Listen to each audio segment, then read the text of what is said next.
সিলেট টেস্টে কিছুটা স্বস্তি নিয়েই দ্বিতীয় দিন শেষ করতে পেরেছে বাংলাদেশ। দ্বিতীয় ইনিংসে 25 রানে পিছিয়ে আছে টাইগাররা, হাতে আছে 9 উইকেট।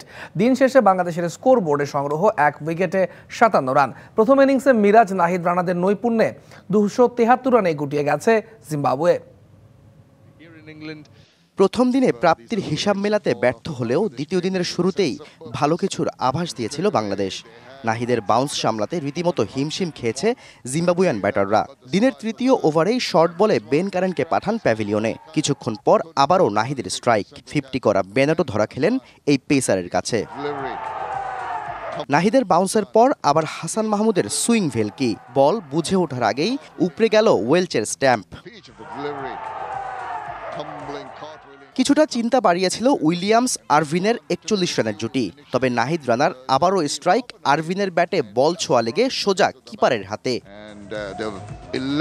এরপর বড় পার্টনারশিপ না করলেও ছোট ছোট জুটি ভুগিয়েছে বাংলাদেশকে।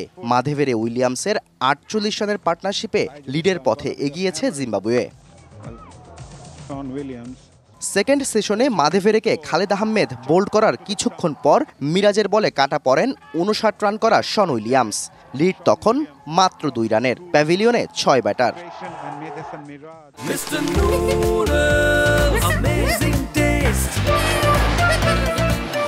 যখন সবাই ভেবেছিল লিড হয়তো বেশি এগোবে না, তখন দায়িত্ব নেন টেলেন্ডাররা। 218 রানে 7 উইকেট হারানো জিম্বাবুয়ে শেষ পর্যন্ত লিড নিয়েছে 82 রানের। তবে স্পোর্টিং উইকেটেও ভেলকি দেখিয়েছেন মেহেদী মিরাজ।